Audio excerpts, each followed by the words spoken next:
As you just pointed out, that there's nothing else but this pure presence or pure awareness. So actually, even in times when we are completely identified with the object, we actually never encounter anything else but this pure presence of awareness. Yes, we can say, when you say we never encounter anything other than the pure presence of awareness, the pure presence of awareness never encounters anything other than itself. Right. In order to seem to know something other than itself, pure awareness must rise in the form of the mind. And only as mind can awareness cease shining its light of knowing on itself and turn round and seem to shine its light of knowing on something other than itself. In other words, in order for awareness to seem to know something other than itself, it needs to take the shape of the mind. And mind is a finite kind of awareness. Now, how does infinite awareness seem to become finite in order to know something other than itself? By identifying itself with a finite object called the body.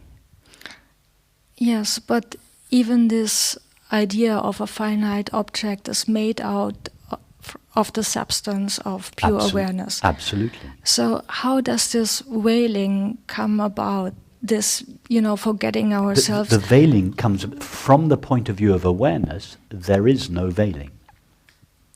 The veiling is only from the point of view of the illusory entity that thought manufactures out of infinite awareness plus the finite body. Thought, which is only made of infinite awareness, associates infinite awareness plus the finite body and makes out of these two a finite self, which a temporary consciousness, a finite consciousness. It's only from that one's illusory point of view that there is something called the veiling of awareness. But from my understanding, everything then should have the quality of knowing. Even the mind or even thinking should have the quality of knowing. You're absolutely right. Think about anything now. Anything at all. It doesn't matter how intelligent. Or in fact, take two thoughts. One of them intelligent and one of them unintelligent. Yeah? Take these two thoughts. 2 plus 2 equals 4, 2 plus 2 equals 5. Ramana Maharshi's thoughts, Hitler's thoughts. Doesn't matter. Yeah?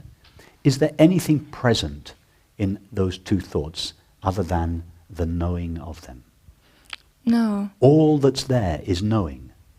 Now, if the same knowing can take the shape of 2 plus 2 equals 4, and a moment later 2 plus 2 equals 5, then the knowing itself that is taking the shape of these two thoughts cannot itself be limited by either of the thoughts. Yeah? Yes, but I do not understand why, let's call it quality, a quality of identification can take place in a space where there's just knowing. How can sort of something like not knowing or forgetting ourselves even seemingly arise if there's just knowing? Because in order for there to be manifestation, there must be form. In order for there to be form, there must be limit. In order to know a limited object, you have to first be a limited subject. Therefore, in order for there to be manifestation, there has to be the apparent duality. Because manifestation implies limit. Manifestation implies form. Form implies limit, a separate object. And to know a separate object, we must first conceive of ourselves as a separate subject. In other words, for manifestation, there has to be two substances. One, the stuff that the object is made out of, and two, the stuff that the subject is made out of. What are these two substances called?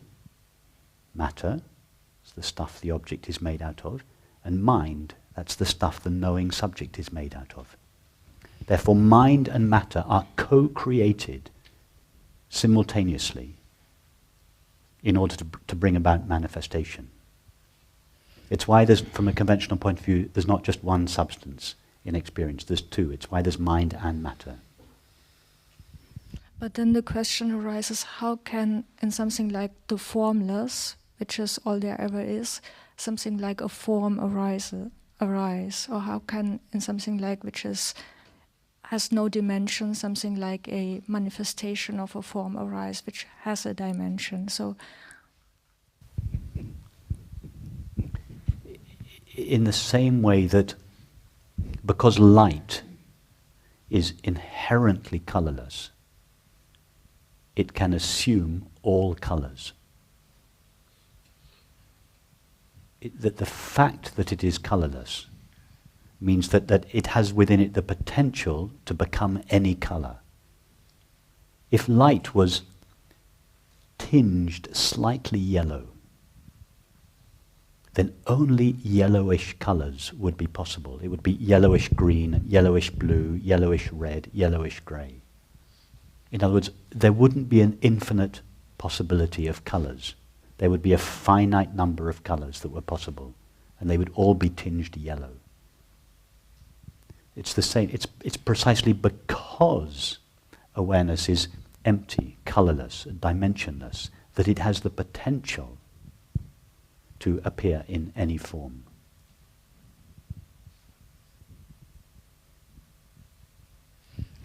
The second question is, in times where we are completely identified with an object, actually it doesn't matter because we encounter only aware presence anyway. That's true in theory. When you say when we are completely identified with an object, it doesn't matter because even then we are still infinite awareness and all there is infinite awareness. That is true in theory. However, the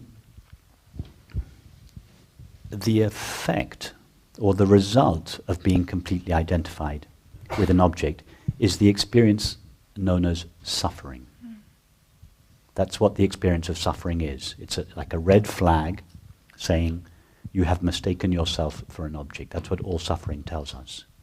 So it's true that even then, from the absolute point of view, your suffering is made out of infinite awareness. However, at that moment, you do not know that. Because if you did, you wouldn't be suffering. So whilst your thought might bring in a memory from the past or from a book that says, oh, everything is made out of awareness, your deeper experience, what is really true of you, is that you don't know that. What you really know, what you really feel, is that I am a temporary, finite object. And I don't like it. I want it to change. I don't like the now.